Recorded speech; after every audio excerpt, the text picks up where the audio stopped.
que é o mais legal de falar de tudo isso? Que nós estamos falando para uma população feminina, mas que a gente tem muita gente, muitos maridos, companheiros e afins também assistindo. Então, é um assunto que vai dizer respeito às mulheres e a toda a família, porque todo mundo sabe que lidar com uma mulher na menopausa tem suas particularidades. E, portanto, bem-vindos, companheiros, maridos e afins, que também estão sendo presenteados aí com algumas informações que vão fazer o dia a dia de vocês um pouquinho mais fácil depois dessa live. Vamos ver como é que a gente segue. Muito bem, gente. Na verdade, todo mundo sabe, isso não é da medicina, a gente abre a cabeça para falar de menopausa e tudo de fato precisa começar com um porquê. Por que nós estamos falando isso? Por que a gente está aqui hoje? Para que discutir menopausa? Da onde vem essa novidade que agora todo mundo fala de menopausa, todo mundo quer saber de menopausa, algo que não acontecia há muito tempo. Então, tem sido algo novo. E da onde vem essa novidade? Na verdade, vem de todos os lados. No primeiro momento, quando a gente começa a perceber que as nossas mulheres, os nossos ídolos, as nossas coisas mais preciosas de quando éramos crianças, adolescentes, nossa, aquela pessoa que era o nosso modelo de pessoa, começa a falar que está sofrendo com menopausa, a gente entende que a gente também está no risco da menopausa. Não só da menopausa, que como eu falo para algumas pacientes, inclusive para amigas muito queridas, eu falo, olha, você está na menopausa? Que bom, significa que você chegou lá, que é muito pior ter parado o caminho antes. E a gente sabe quantas pessoas não tiveram essa chance nos últimos tempos e não estão tendo essa chance. Então, mulheres, vocês chegaram na menopausa? Parabéns, mas o negócio é viver bem a menopausa. E como é que a gente faz para viver bem a menopausa? Então, a gente viu que tem muita gente falando de menopausa. As nossas pessoas, figuras, modelos estão falando de menopausa nos mais diferentes graus. Então, é hora da gente também conversar de menopausa, sem sombra de dúvida. Porém, aqui vai um alerta. Conversar de menopausa tem que requerer um certo cuidado. A gente não fala de menopausa como uma coisa menor, porque é uma fase da vida, é uma fase natural da vida. Uma vez que a gente entrou na puberdade um dia, a gente vai chegar, se tudo der certo, na menopausa e na pós-menopausa. Mas, hoje em dia, tem muita gente falando de menopausa. E a gente tem que tomar bastante cuidado com os conselhos e com o que a gente ouve em relação a isso. Então, a fonte da informação que vocês estiverem recebendo tem que ser checada e muito bem avaliada, porque a gente vê, de vez em quando, algumas barbaridades sendo feitas aí nesse cenário. E a menopausa, na verdade, essa questão de menopausa, o termo até é muito errado, porque menopausa é a última menstruação, mas vamos lidar como menopausa, que é o que se fala no geral. Ele é um termo que vem requerendo, inclusive, um interesse comercial. E por que isso? Da onde vem tudo isso? Então, como eu falei para vocês, tudo que eu trouxe agora é novidade muito fresquinha, muito legal.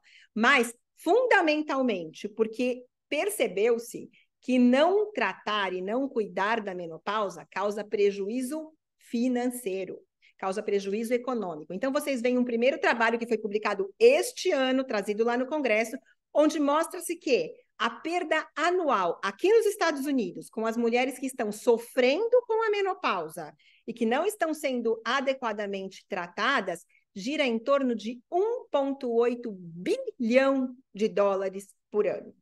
Isso não é pouco, a gente sabe interpretar esse número. Agora, vocês imaginam de onde é que eles tiraram essa cifra? Como é que consegue calcular uma coisa dessas? De uma maneira muito fácil. Perceberam que as mulheres na menopausa diminuem a sua jornada de trabalho porque estão cansadas, porque não estão animadas, não se empolgam muito em começar com atividades novas, novos desafios, porque elas não estão sabendo nem direito lidar com o que elas estão passando. Grande parte das vezes, por noites mal dormidas e todos os comemorativos que podem acontecer, chegam desanimadas ao trabalho, já estão cansadas na hora que começam. Então, essa somatória dessas pequenas coisinhas acaba trazendo um prejuízo econômico muito grande.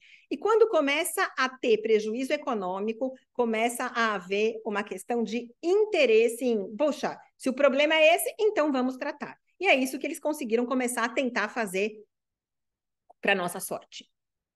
Então, por que é importante? Porque as mulheres da menopausa, ou nessa fase da metade, né, da midlife, ou seja, metade da sua vida, e vamos imaginar que Hoje em dia, os estudos mostram que a mulher pode passar mais de 30 anos depois da menopausa. Então, é muito tempo e tem que ser muito bem vivido. Elas podem ter prejuízo nas questões de relacionamentos interpessoais, nas questões laborativas ou de produtividade. Ainda existe um verdadeiro tabu, um conceito muito mal interpretado de mulher na menopausa, e por isso o assunto é tão pouco falado. Então, o que explica a gente ter que chegar agora e começar a falar de um negócio que faz parte da fase da vida feminina há tantos anos? A explicação é, número um, primeiro, até há muito tempo atrás, as mulheres, a expectativa de vida era tão baixa que não se chegava nessa fase. Ah, ok, mas isso já mudou faz mais de 2 séculos, sim. E daí, a partir dali, as mulheres nessa fase eram consideradas improdutivas. Então, era muito comum que a gente tivesse alguém muito facilmente associado menopausa com velhice, com improdutividade, e com para que vai precisar de cuidado? Muito errado esse conceito, mas isso acontece. E na sequência, o que aconteceu? As mulheres entraram ferozmente no mercado de trabalho, ferozmente nas atividades comunitárias, na sociedade em geral. E isso acabou causando um certo problema, porque a natureza não voltou esse nosso relógio biológico. Então, isso continuou acontecendo. Essa degeneração natural do organismo com um novo papel social feminino. E, portanto, atualmente, algumas empresas acabaram resolvendo até se especializar nessa fase do cuidado. E, além de tudo isso, existe uma situação muito interessante, que é a questão de oferecer um cuidado da menopausa como um extra, como um benefício para essas mulheres. E continuando, então, o nosso assunto, como que a menopausa impacta na nossa vida? Eu adoro esse tipo de figura porque ele é marcante, né? Então, a gente tem aqui um painel de coisas que nós estamos mostrando sobre o que acontece com a mulher na menopausa. Vocês podem ver que é bastante coisa. Então, para quem estiver assistindo lá no Instagram, a gente está mostrando uma figura onde tem problema da menopausa por tudo quanto é lado. Então, ela pode, de fato, interferir em quase todos os órgãos, os sistemas que a gente tem de controle, e, portanto, muitos sintomas podem estar associados a isso.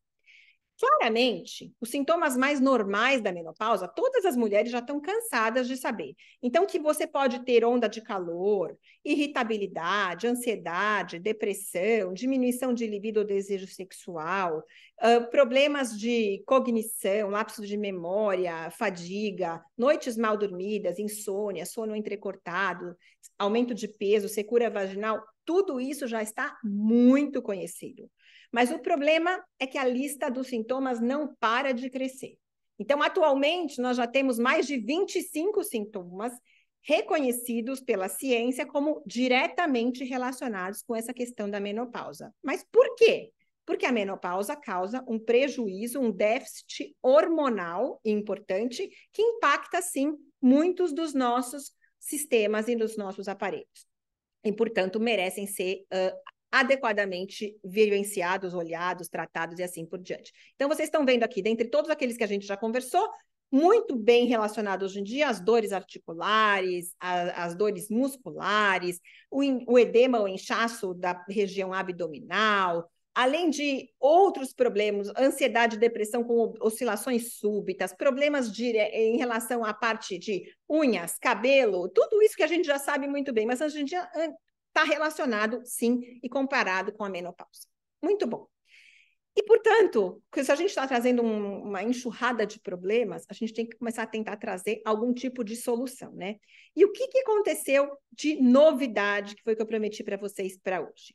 Então, a primeira questão, que é o marco da menopausa, então, se vocês forem lembrar, até a Frida Kahlo com seu lequezinho lá, aquilo lá não era charme, aquilo lá era falta de controle de onda de calor, claramente e sabidamente. Porém, o que acontece? As ondas de calor hoje em dia não são só mais um sinal de menopausa. A ciência já conseguiu começar a comprovar que são relacionados a problemas maiores. E quais problemas poderiam ser esses? Problemas relacionados à função cerebral. Então, isso acaba sendo importante, por quê? Porque a gente sabe que a função cerebral feminina o cérebro feminino, a estrutura toda, tem um monte de receptores hormonais, principalmente para o estrogênio. E, consequentemente, essa queda do estrogênio naquele centro que regula a temperatura feminina leva não só às ondas de calor, mas, infelizmente, segundo a ciência, também à morte de alguns neurônios. Então, isso, mulheres que estão passando por ondas de calor mais impactantes ou mais severas, podem estar tendo um prejuízo a longo prazo maior na função cognitiva, na memória, na concentração, em tudo isso que a gente já sabe que está associado. Portanto, mulheres, a gente precisa de fazer alguma coisa em relação a isso. E qual é a novidade que foi trazida? Essa novidade foi trazida recentemente, não foi exatamente nesse congresso, mas foi no Congresso Americano de Ginecologia e Obstetrícia, um congresso mais geral que aconteceu em maio, em Baltimore, que graças a Deus também tivemos a oportunidade de participar, que foi uma medicação nova, que agora também já está disponível no mercado brasileiro, que é um controle de onda de calor com base não hormonal. Então, isso acaba sendo muito legal, por quê? Porque tem muitas mulheres que não podem ou não querem receber hormônio e que precisam controlar suas ondas de calor. E que até então a gente tinha muito pouco a oferecer. Ah, você não vai usar hormônio, mas está com onda de calor, ah, então não tem jeito. E agora a ciência ocupou essa lacuna no não tem jeito e apareceu uma medicação que pode ser bastante interessante para isso. O nome comercial é o Viosa, por enquanto só tem ele, então a gente pode falar sem problema nenhum. E aí, vamos começar com os assuntos tabus. O que se faz com a famigerada situação do ganho de peso para as mulheres na peri e na pós-menopausa? Da onde vem isso e o que acontece em relação a tudo isso? Muito bem.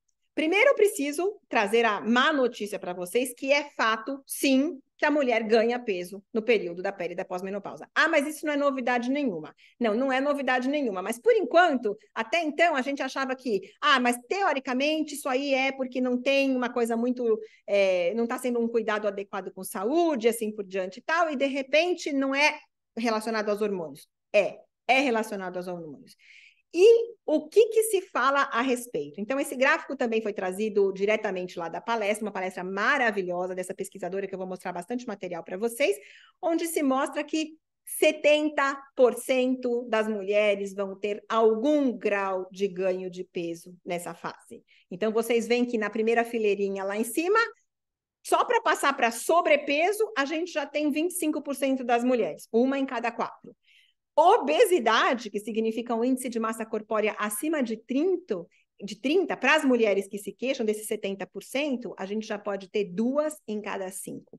E para um extremo sobrepeso, já beirando a obesidade considerada doença, a gente tem mais uma parcela dessas mulheres. Então, é sim uma situação bastante preocupante.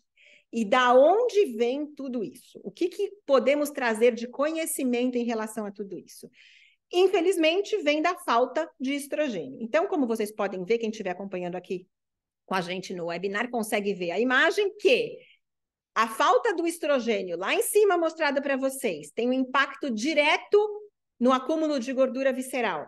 E essa gordura visceral é aquela gordura do mal, aquela que não ajuda ninguém, é aquela que faz com que você fique cada vez metabolicamente pior, gaste menos calorias e acumule mais e mais gordura. Então, é um círculo vicioso muito ruim. Por outro lado, a falta do estrogênio impacta diretamente na massa muscular e na troca de massa magra por massa gorda. Tudo que a gente não quer.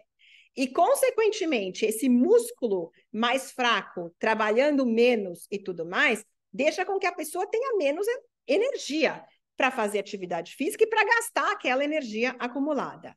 Portanto, o gasto energético fica menor, a gente tem menos energia para gastar aquela energia acumulada e, consequentemente, o ganho de peso e o acúmulo da gordura visceral acaba sendo muito maior. Consequentemente, nós temos grandes problemas pela frente. Quais seriam esses problemas? Tem que ter alguma coisa para controlar esse ganho de peso. E aí, diretamente lá da conferência, como vocês podem ver, a resposta que a gente não queria ouvir, mas que continua sendo extremamente válida. Será que existe milagre? Não, não tem nenhum milagre. Mas o que se conseguiu calcular é o número de calorias que você tem que ingerir por dia para que seja mantido, no mínimo, um peso parecido com aquele que você estava antes. E podem chorar, eu ofereço os lencinhos. 1.300 a 1.500 calorias por dia, a nossa dieta calculada, comprovada cientificamente, para que a gente consiga manter o peso nessa fase. Se você está pensando em perder peso, tem que ser menos do que isso. Cuidado para não ficar desnutrida, mas tem que ser menos do que isso. Claramente, a associação com os exercícios físicos é fundamental. Exercícios misturados, né? Exercícios bem balanceados entre aeróbicos e não aeróbicos. Mudanças de hábitos permanentes, ou seja, essa dieta restrita, você vai ter que conviver com ela por muito tempo, não é só enquanto você está percebendo os sintomas da menopausa. E, claramente, o uso de medicamentos acaba sendo necessário em alguns casos, como a gente vai ver. Então, baseado aqui nos critérios de ganho de peso e obesidade e tratamento para essa fase, o que eu consigo ver? Que a gente tem vários steps ou vários degraus para seguir para tentar conseguir esse controle. E claramente, né, conforme eu vou subindo os degraus, eu vou conseguindo perder mais peso, mas de uma maneira não tão saudável. Então, a gente tem aqui as mudanças de hábito de vida, de dieta, exercícios físicos e tudo que a gente começou como o primeiro degrau, que poderia te levar até uma perda de peso de cerca de 5%, que às vezes é suficiente ou insuficiente. Quando eu associo essa questão com suporte, como psicoterapia e tudo mais, eu posso elevar entre 5 até a 10, 15% da perda de peso. Quando eu associo medicamentos de 15 a 20, 30% da perda de peso, e a cirurgia bariátrica, infelizmente, ainda acaba sendo necessária para alguns casos, que vai oferecer uma perda superior a 20, 30% para as mulheres que precisarem. Bom, e aí, antes de pensar em cirurgia, a gente quer saber, afinal, qual é o remédio que funciona, caso eu precise entrar num remédio que funciona. E quais seriam essas medicações? Então, muitos estudos compararam várias medicações e a gente pode ver que a gente tem aqui uma série de remédios que podem ser comparados do ponto de vista científico, entendendo qual a perda de peso que eles podem estar permitindo ou oferecendo para essa paciente. E ainda a semaglutida, que vem sendo muito falada hoje em dia pela ciência, tanto para os apoiadores quanto para aqueles que entendem que ela oferece alguns riscos, ainda é a medicação que mais leva à perda de peso para qualquer população, independente da faixa etária. Mas vocês veem que aquelas pessoas que não podem usar semaglutida têm outras ofertas. O nome comercial mais comum que vocês devem conhecer, como a gente está falando numa live para todo mundo entender, é o Ozempic. Então, é dele que nós estamos falando. Então, comprovadamente, é o que mais leva à perda de peso, mas claramente existem alguns riscos em relação à associação medicamentosa e ao uso desse remédio. Então, precisa ser discutido com o clínico geral, o endocrinologista, o ginecologista, antes de sair comprando o Ozempic sozinho na farmácia, como a gente sabe que pode ser feito no Brasil. Aqui nos Estados Unidos é bem mais complicado fazer esse tipo de ação.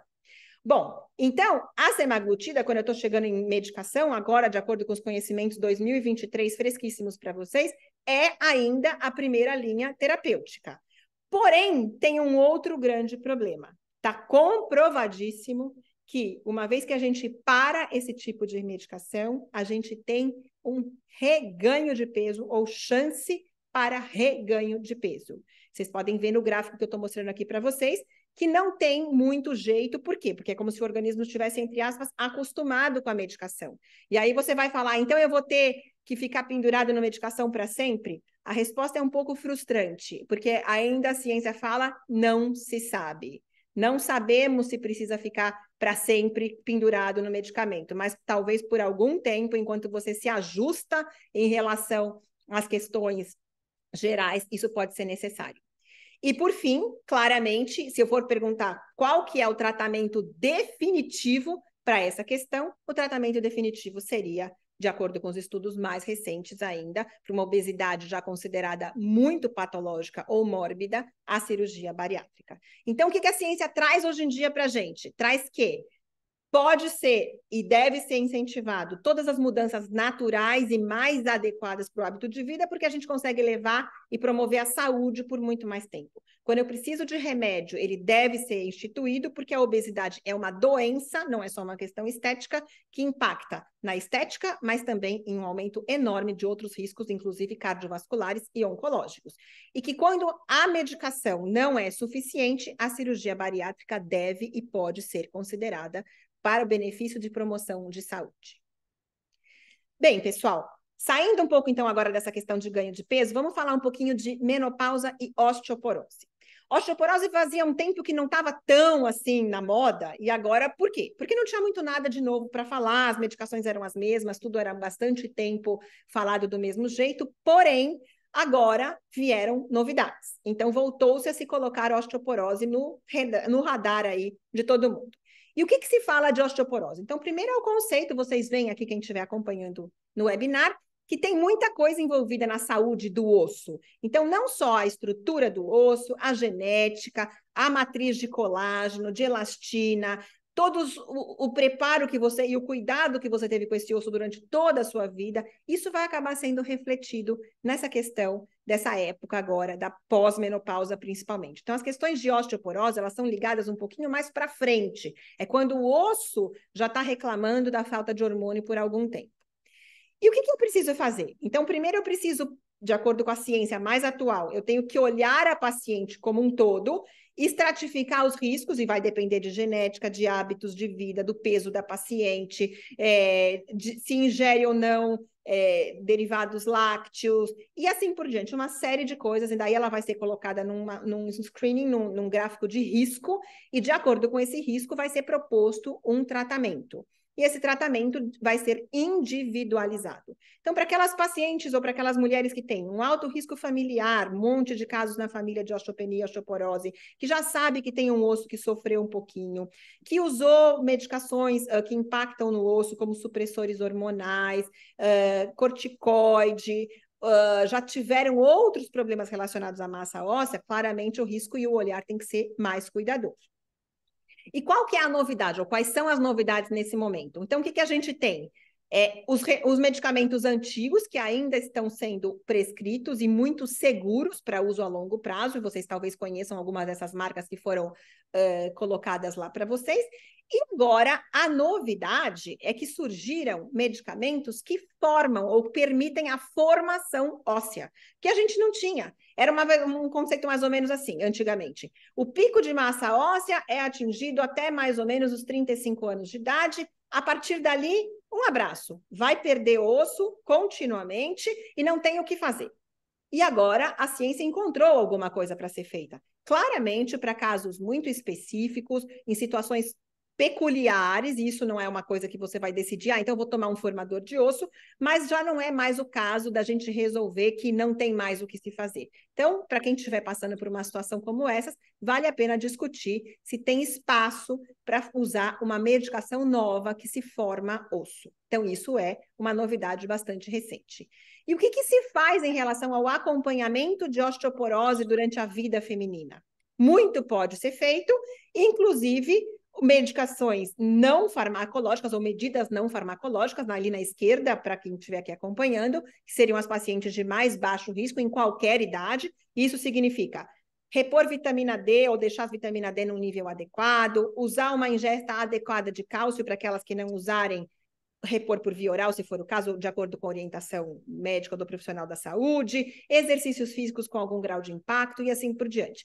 Mas, de acordo com a paciente, de acordo com os riscos, isso pode ter sido pouco. Então, ela pode começar a aumentar o risco para osteopenia e osteoporose, e aí vão ser feitos segmentos a longo prazo, até que eu chegue naquela situação dessas novas medicações para a formação óssea. Então, isso acaba sendo muito importante. Em relação a um outro assunto agora, passando para aquele que a gente pode ter certeza que interessa para todo mundo, porque não tem ninguém que não tenha medo disso. O que acontece com a nossa cabeça, com o nosso cérebro nessa fase? Gente, aquela frase típica, eu não estou nem me reconhecendo, eu esqueço tudo, eu não me concentro, eu perco as coisas, eu esqueço dos compromissos. Muita gente talvez hoje já esteja aquela, nossa, para eu conseguir lembrar de estar aqui, eu tive que ativar o despertador, deixar um lembrete pendurado no espelho do banheiro. Por quê? O que acontece com o cérebro nessa fase? Então, vamos entrar no assunto da menopausa e sistema nervoso central, cognição e demência. Bom, infelizmente, as notícias antigas não eram boas, mas elas continuam não sendo muito boas. A gente sabe que, primeiro, as mulheres vivem mais do que os homens. Ah, isso é bom. Sim, portanto, a população feminina tem mais demência do que a população masculina. 2/3 dos casos de demência aqui nos Estados Unidos são de mulheres. Além disso, as mulheres, por viverem mais, elas também têm uma situação de convivência com outras mulheres com demência. Então, às vezes, a própria cuidadora de saúde também já pode ter algum grau de demência. Então, isso acaba impactando porque a referência da mulher se perde um pouco. A implicância, ou o impacto socioeconômico de uma paciente que esteja sofrendo de demência é enorme, porque ela requer uma rede de apoio muito maior do que aquela que se estava planejando dar. Então, a gente tem que ter uma preocupação importante em relação a essa questão de demência nas mulheres. Ah, mas isso não é relacionado com o envelhecimento? Também é relacionado com o envelhecimento, mas a ciência atualmente prova que existe também um link ou uma relação muito forte com essa questão dos hormônios e, consequentemente, esses poderiam ser fatores de risco modificáveis. E o que se traz de bom nesse cenário agora? O que a gente pode afirmar de novo, para a sorte de todo mundo, é que, e isso, por que para a sorte de todo mundo? Porque, entre parênteses, isso tinha ficado meio que apagado ao longo dos anos, que, mas então não tem como fazer prevenção de demência e hormônio não tem nada a ver com isso. E agora, as novas pesquisas, os novos avanços científicos nos mostram que, de novo, começaram a reinvestigar essas questões e, em animais de laboratório, a gente está tendo, sim, um impacto bastante positivo em relação à microfunção cerebral. E como vocês podem ver aqui nesse slide que eu estou colocando para o pessoal do webinar, a gente já tem uma comprovação de que aumenta o número de sinapses cerebrais, então, de fato, a comunicação entre os neurônios melhora, diminui o depósito da substância beta-amiloide, que é, teoricamente, a principal causa do problema maior que a gente tem nessa fase que todo mundo tem medo, que seria o desenvolvimento da doença de Alzheimer, aumenta o fluxo sanguíneo cerebral e aumenta o metabolismo cerebral. Então, para as mulheres que têm a possibilidade de usar ou que podem se beneficiar do uso do hormônio, a gente tem a questão de hormônio como um background para que você consiga, talvez, também melhorar a sua função cerebral nessa fase. Discutam com o profissional que está cuidando de vocês, porque tem novidade e vale a pena se atualizar a respeito. Passando para mais um tópico, eu sei que é muita coisa, mas o congresso foi tão fantástico que tinha inúmeras salas, inúmeras aulas, todo mundo tentando pegar o máximo que a gente pudesse em relação às novidades. Então, participei da sala das doenças cardiovasculares. Eu sei que às vezes a gente não pensa em doença cardiovascular para a mulher como um grande risco. Por quê?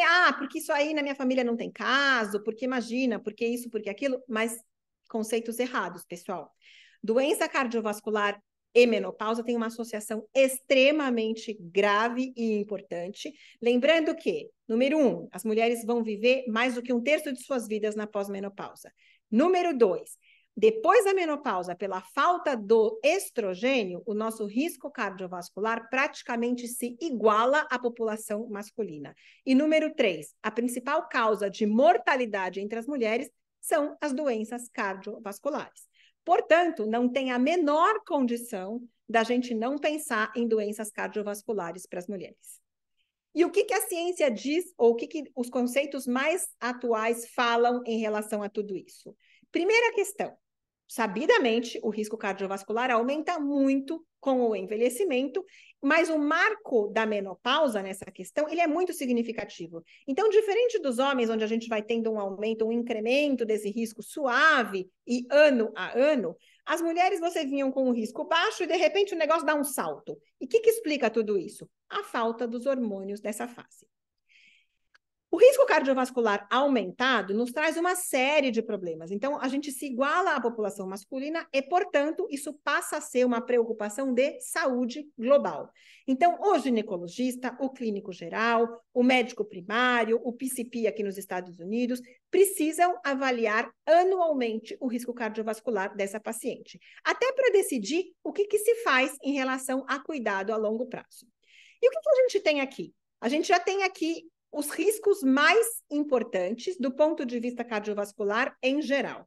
Então, eu tenho como riscos tradicionais, aqueles que a gente já sabe, a paciente que tem hipertensão arterial, diabetes, dislipidemia, que seria aumento das taxas de colesterol e triglicérides, obesidade, a paciente tabagista, a paciente sedentária, alguém que tenha um risco familiar muito importante em relação a essa questão da ocorrência de problemas cardiovasculares na família, dietas de longa data muito mal ajustadas, exposição de poluição e tudo mais, isso já são riscos muito reconhecidos e absolutamente importantes para serem levantados. O que se trouxe de novidade agora, que pouco se falava, um pouco se sabia, mas pouco se falava, são os riscos relacionados à história obstétrica dessas mulheres.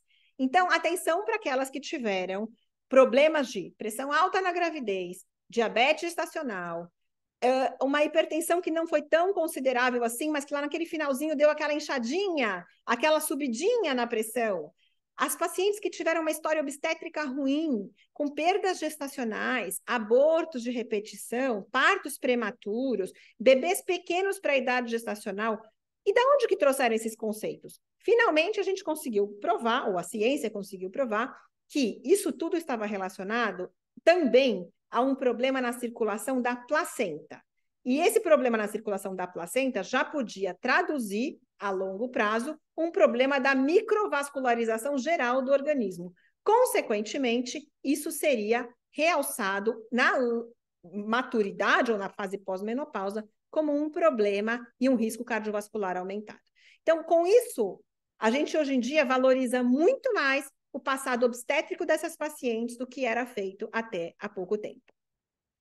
E o que nós temos de ciência agora, de novidade para tudo isso? A gente tem que a Sociedade Americana de Endocrinologia, vocês vejam que a gente já está fazendo alguma coisa agora multidisciplinar, se posicionou favorável ao uso da medicação transdérmica para reposição hormonal como uma forma de prevenção e de melhora para o risco cardiovascular dessas pacientes.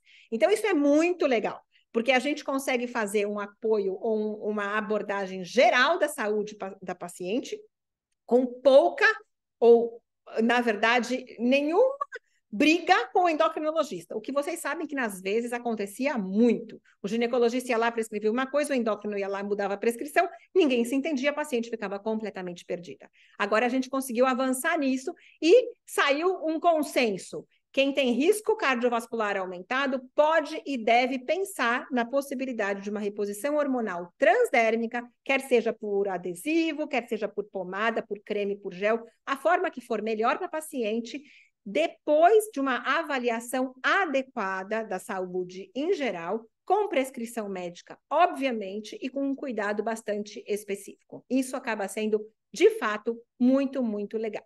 E para aquelas que não podem fazer reposição hormonal? Esse risco cardiovascular continua sendo controlado com outras medicações, ele só não pode ser esquecido. E passamos para um outro assunto, também com novidades, que seria a menopausa e a parte da função sexual feminina, a sexualidade. Essa questão da sexualidade vocês acompanham, eu sou super entusiasta, eu faço parte de uma série de comitês nacionais, internacionais, que está sempre tentando recolocar a sexualidade feminina num modo científico, numa maneira bastante séria da gente conversar a respeito, e nessa fase da menopausa, a gente tem um problemaço pela frente. Por quê? Ponto número 1, os hormônios interferem na função sexual feminina, e toda mulher sabe disso. A gente sabe quem nós somos numa fase de TPM, numa fase pós-TPM, numa fase de perimenopausa, pós-menopausa. A gente sabe as oscilações que existem num ciclo menstrual básico. Imagina o que acontece nesse turbilhão de hormônios que estão se mudando agora com essa fase. Então, claramente tem um problema.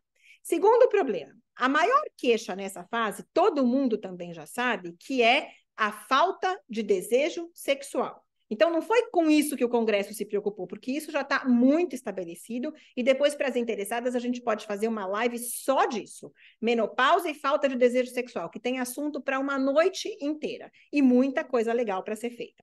Porém, o que teve de novidade, que é o âmbito da nossa live?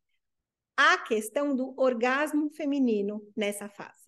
Então, fazia muito tempo que a ciência não falava nada de orgasmo, mas as mulheres sabem muito bem, e eu recebo queixas todos os dias no consultório, no ambulatório, e seja lá em ambientes de comunidade social e tudo mais, que fala assim, explica essa mudança da intensidade de orgasmo, da diferença do orgasmo nessa fase. E a ciência foi atrás e o Congresso trouxe novidade para a gente. Então, vocês veem que tem muita coisa aqui que está sendo mostrada.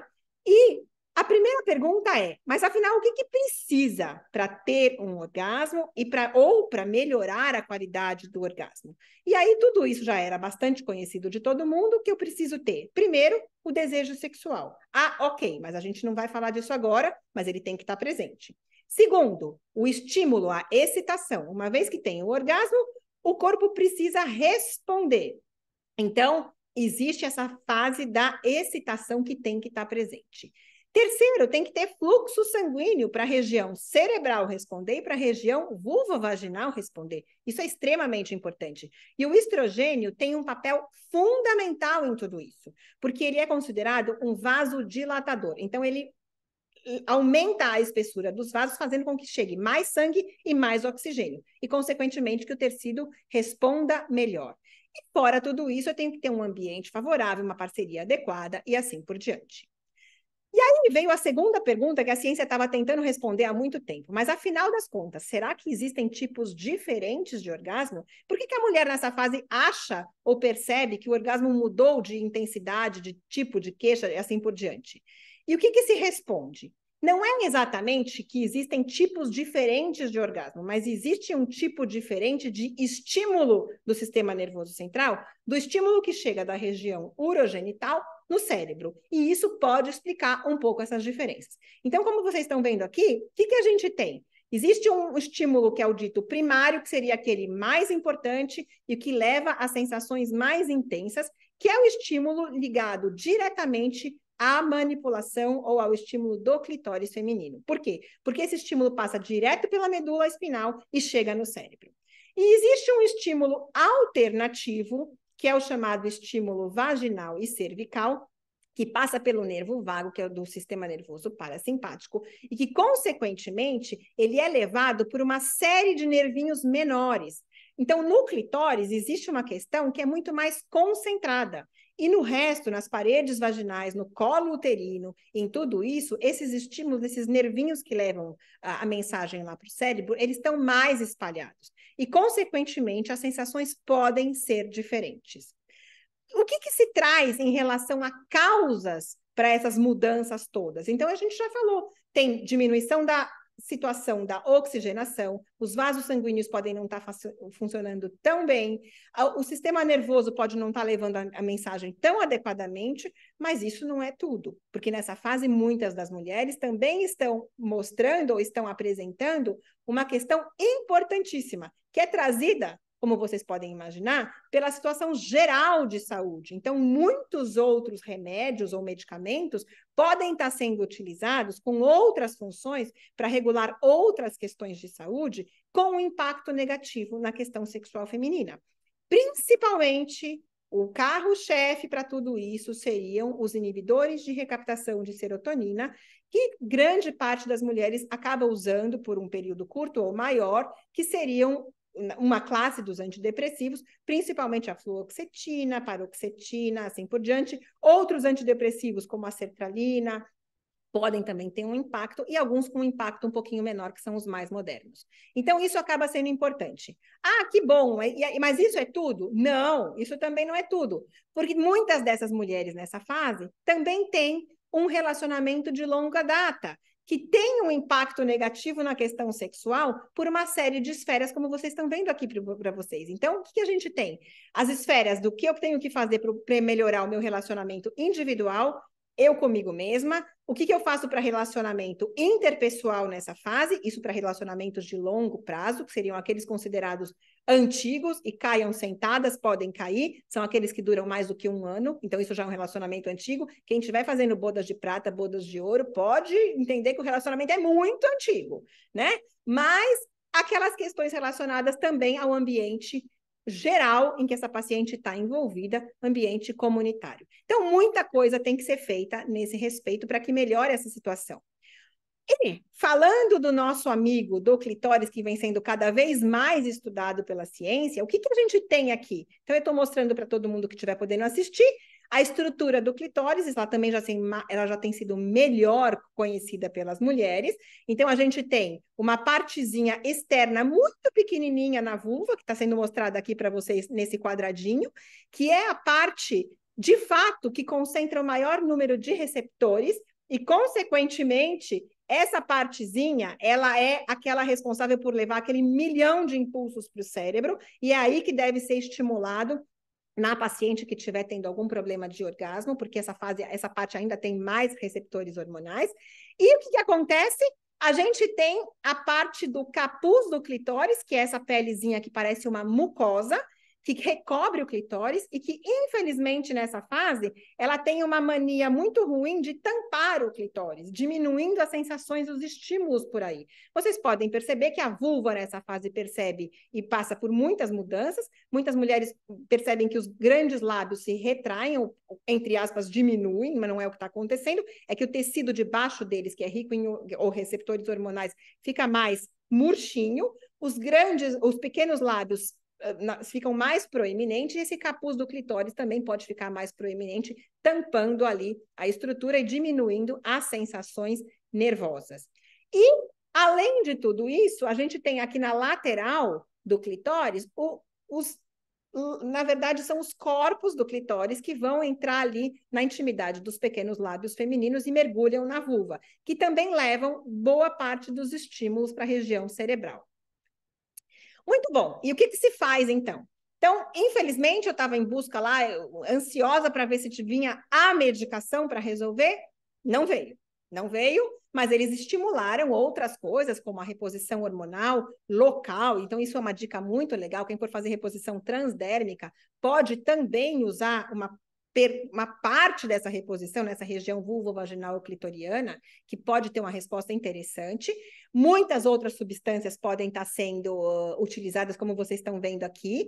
Existem estudos, inclusive, na linha do cannabis, do CBD, que podem ser interessantes. Isso é ciência e é pesquisa, então a gente vai trazer novidades a longo prazo, estudos nacionais e internacionais. O Brasil acaba sendo muito pioneiro em tudo isso, e a gente tem que respeitar e ter muito orgulho dessa questão, porque aprendem com a gente uma série de coisas, e também muitas técnicas relacionadas à musculatura, como fisioterapia pélvica, terapias sexuais específicas e assim por diante.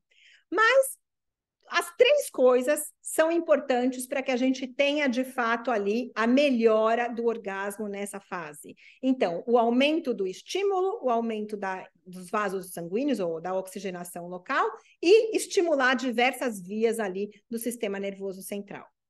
E os tipos de vibração são interessantes, então, como a gente tem tipos diferentes de condução de estímulo para o sistema nervoso central, a gente pode ter também tipos diferentes de estímulo, melhorando essas questões todas da possibilidade de oferecer uma solução para essa disfunção do orgasmo feminino na fase da peri e da pós-menopausa. E o uso dos vibradores traz um conforto e traz uma situação muito interessante também, que seria justamente para melhorar a questão do funcionamento ou dessa musculatura pélvica, respondendo melhor às disfunções do orgasmo. E aí eu achei isso aqui super interessante, fotografei e falei, não posso deixar de levar para as mulheres. Mas quanto de vibração que se precisa? A resposta é, depende. Depende da mulher, depende da intensidade, depende do jeito que ela percebe e merece ser tocada, mas fundamentalmente, para aquelas que estão tendo algum tipo de diferença ou de dificuldade nessa fase, esse estímulo sobre o clitóris acaba sendo muito importante e conversar sobre a possibilidade de uma reposição hormonal local, que às vezes envolve a testosterona, vem sendo cada vez mais estudado e estimulado. E grande parte de pesquisas vão sendo levadas para frente e a gente vai poder trazer ao longo do caminho. Bem, e para chegar mais ou menos no fim do assunto que a gente está querendo, claramente que a gente não podia deixar de participar das mesas de menopausa e câncer. Isso é um tabu, isso é um medo, ninguém quer ouvir falar, mas a gente precisa discutir. E o que se falou de novidade? Todos aqueles riscos básicos, que a gente tem que ir fazer a consulta ginecológica pelo menos uma vez por ano, com uma boa anamnese ou conversa com o ginecologista, um belíssimo e caprichado exame físico, tudo isso está mais do que dito e todo mundo já sabe. Então, isso não é novidade para ninguém. Mas a gente precisava trazer alguma coisa de diferente. O que a ciência avançou? Então, o que avançou e o que esse congresso trouxe de muito, muito legal? Tá para chegar no mercado o Super Papa Nicolau. Então, vai ser uma novidade, onde a gente vai conseguir coletar, e aqui já está sendo âmbito de pesquisa nos meios universitários, a gente vai ter condição de participar de algumas dessas pesquisas muito, muito em breve, que você coleta um Papa Nicolau mais profundo, como se eu aspirasse um pouquinho do material, um pouquinho para cima do colo do útero. Eu vou ter as informações das células do colo do útero, eu vou ter as informações das células de dentro do canal do colo do útero, que podem ser sede de algumas doenças. Já vou coletar algumas células do endométrio dessa paciente e, por que não, algumas células vindas diretamente das tubas uterinas, que hoje em dia a gente sabe que tem uma relação bastante próxima com o câncer epitelial do ovário. Então, vocês podem imaginar um único teste? Claramente que a sensibilidade dele não é 100%. Então, ela tem uma sensibilidade de 63%, mas o que já é muito bom, porque o Papa Nicolau basicão tem uma sensibilidade de 50%. Então, esse Super Papa Nicolau, o 5 em 1, vai me trazer informação do colo do útero, da parte externa, da parte interna do colo do útero, do endométrio, das tubas uterinas e, por que não, dos ovários. Então, gente, isso vai ser muito legal, vai ser uma coisa revolucionária. Daqui a pouco a gente vai poder ir no ginecologista e já sair com uma resposta 5 em 1, basiquinha, para todo mundo saber como seguir a saúde. Isso é muito bacana. A segunda coisa que a gente trouxe, ou que, na verdade, o Congresso trouxe, foi a discussão em relação a como é que se faz da melhor forma a prevenção do câncer de intestino grosso ou do cólon feminino. Então, todo mundo já está careca de saber que a colonoscopia acaba sendo bastante indicada para a grande maioria das pacientes, né? Com intervalos periódicos, de acordo com a sua sensibilidade, com o seu risco e assim por diante. Mas, o que tem de novo? Aqui nos Estados Unidos, as mulheres já estão recebendo em casa um kit, que é o chamado Cologuard, onde você coleta em datas diferentes 3 amostras de fezes, então em casa, sem preparo intestinal, sem nada disso, você manda pelo correio para o laboratório e aí você vai ter uma pesquisa dessas células pré-cancerígenas para saber se eu tenho ou não um risco aumentado para o câncer do cólon e se é ou não caso de fazer a colonoscopia. Então, como eu mostro aqui para vocês, quem seria candidata para fazer esse teste? As pacientes com médio ou baixo risco para câncer de intestino. Claramente, aquelas pacientes com alto risco, que já tiveram muitos pólipos removidos anteriormente, as pacientes que tiveram sangramentos intestinais, as pacientes que estão sob alguma suspeita ou investigação para um câncer ou para uma anemia e assim por diante, vão se beneficiar ainda da colonoscopia. Mas a gente vê que finalmente a ciência avançou com alguma coisa menos invasiva e mais interessante para as mulheres. Então, vale a pena se informar. E aqui eu achei muito importante da gente falar também em relação ao quais são as principais razões pelas quais as mulheres não querem fazer colonoscopia. Então, a primeira é porque fala que acha que não está sentindo nada, estou super saudável, por que eu preciso fazer isso? Depois, as outras pessoas falam que não tem risco, porque na minha família não tem nenhum caso. Depois, porque meu médico não pediu, então acho que não era importante para o meu caso, porque ele deve achar que eu estou isenta de risco por algum motivo. E aí tem aquelas outras cujo pedido médico faz aniversário na gaveta e lá fica por 1, 2, 3, 4 meses, quando não dizemos anos, e passa a chance de fazer o exame no momento adequado. Então, pessoal, quem é que tem que fazer rastreamento para câncer de intestino? Segundo o Congresso Americano de Menopausa, agora a partir dos 45 anos. Eles dizem com todas as letras, e vocês estão vendo aqui, 45 são os novos 50, porque, infelizmente, a gente tem se exposto mais a risco para câncer de intestino e, consequentemente, a gente precisa tomar muito cuidado em relação a isso. Então, todas essas regras já valem a partir dos 45 anos, com uma periodicidade anual. E aí, vamos falar daquele que é o mais discutido, o que a gente mais tem medo. Tudo bem, a gente pode ter medo de uma série de coisas, mas não tem uma mulher que não tenha medo de ter câncer de mama. Quer seja porque você sentiu uma coisinha, quer seja porque você ouviu um caso horroroso, quer seja porque você conhece alguém que está passando pelo tratamento, quer seja porque veio e estamos no Outubro Rosa e todo ano a gente lembra disso. E o que a gente tem de novo para falar? Primeiro, vamos reforçar o básico, né? Mamografia está aí, tem que ser feita a partir dos 40 anos, todos os anos, por todas as mulheres, e as campanhas nacionais ou internacionais não mudaram. Então, isso precisa continuar a ser feito. O que eles foram atrás agora é em relação ao que existe de risco, ou quais seriam os maiores riscos associados de verdade com a questão do câncer de mama feminino. E agora, segundo a ciência, segundo os novos estudos, os maiores riscos estão relacionados à densidade mamária. As mamas densas têm mais risco de desenvolver o câncer de mama do que as mamas lipossubstituídas, e a obesidade. Sobrepeso e obesidade entraram matando como risco para câncer de mama. Então, é mais um motivo para a gente seguir todas aquelas dicas que a gente já conversou em relação à questão de controle de peso, em relação à questão de uma dieta equilibrada, uma dieta hipocalórica e assim por diante. Além de tudo, eu estou me prevenindo ou melhorando o meu fato para o câncer de mama. E por quê? Porque o câncer de mama está relacionado à exposição estrogênica. Vocês veem aqui os tipos de câncer de mama que existem e é o risco que existe em relação à exposição estrogênica. E, consequentemente, a pessoa que está com sobrepeso ou obesidade, ela tem mais tecido adiposo. Tecido adiposo é estoque de estrogênio, então é como se eu estivesse banhando a mama com estrogênio todo dia. Ah, mas no que isso é diferente da reposição hormonal? A reposição hormonal é numa dosagem mais controlada. Não, você não fica sendo sujeito a ondas de estrogênio que o teu corpo libera pelo tecido adiposo inadvertidamente. E, para a gente terminar, eu vou falar de reposição hormonal. Então, o que a gente tem de reposição hormonal? Não vamos ficar discutindo os vias e tudo mais, porque isso é muito conhecido. O que se trouxe de novidade agora, então, afinal, para quem que tem possibilidade de oferecer reposição hormonal? Então, eu achei bonitinho esse slide que eles trouxeram lá, os riscos farol, verde, amarelo e vermelho.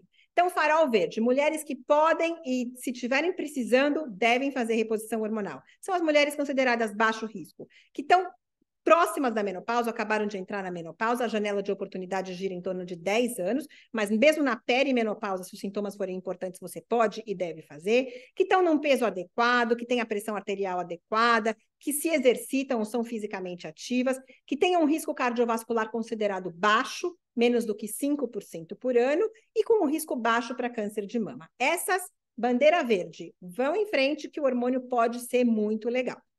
Risco intermediário, sinal amarelo. Quem que seriam? São aquelas mulheres onde tem uma outra doença associada, um diabetes, uma hipertensão, a própria sobrepeso e obesidade, mulheres que têm um sedentarismo e que não estão a fim de começar a se mexer, mulheres que têm um risco cardiovascular aumentado por história familiar ou outros riscos associados, ou as mulheres de alto risco para câncer de mama. Essas a gente vai pesar risco-benefício, um a um, e ver o que está acontecendo e o que deve ser feito. E as mulheres de alto risco, bandeira vermelha para câncer de mama, para reposição hormonal, quem não pode de jeito nenhum pensar em fazer reposição hormonal? Pessoal que tem problema cardíaco já estabelecido, quer sejam doenças congênitas ou histórico de infarto, histórico de acidente vascular cerebral, derrame, tromboembolismo pulmonar, tromboembolismo venoso, câncer de mama na paciente, que isso já aconteceu anteriormente, ou um risco muito aumentado para doenças cardiovasculares. Essas mulheres vão precisar manejar os fatores de uma outra maneira, os sintomas de menopausa de uma outra maneira. Mas, de maneira geral, a mensagem geral do Congresso foi: reposição hormonal é boa, é segura, deve ser incentivada para os pacientes de baixo risco, porque, de novo, a gente sabe que, quando iniciada nos 10 anos que intermediam a menopausa, ela pode oferecer, inclusive, uma maneira de prevenção da saúde. E aquelas mulheres que usam progesterona, que morriam de medo anteriormente, porque a progesterona tinha sido associada em estudos prévios com câncer de mama, trouxemos a novidade que a progesterona micronizada, que é a progesterona, entre aspas, natural, não foi correlacionada com o aumento de risco para câncer de mama. Então, essa também foi uma novidade bastante interessante para todo mundo. E agora, os nossos últimos 2 slides, a gente vai abrir para as conversas, para quem quiser continuar daqui a pouquinho com a gente, é falar aqui. Eu tenho muito a agradecer. Primeiro, a todas vocês que estiveram comigo agora essa noite. Agradecer aqui à Universidade de Miami, que me deu uma oportunidade maravilhosa para coordenar aqui todo esse setor de sexualidade feminina e agora também da menopausa, porque, de fato, as coisas estão muito imbricadas, então, com essa questão das pesquisas em reposição hormonal, tenho sido muito apoiada para desenvolver todos esses projetos por aqui. Continuo desenvolvendo uma série de projetos e atendimentos para muitas pacientes no Brasil, então, fazer esse mix tem sido uma coisa muito, muito legal. Convido quem puder participar e quiser se inscrever no canal Minha Gineco do YouTube, que eu lancei há alguns anos atrás, eu estou tentando promover ainda mais, onde eu coloco essas lives gravadas, esse monte de informações e assim por diante, vale a pena, tá lá no YouTube para todo mundo. O nome é porque toda mulher adora falar, eu tenho a minha gineco. Então, a minha gineco é, de fato, a questão que eu pensei quando eu registrei esse nome e eu achei que foi bastante interessante.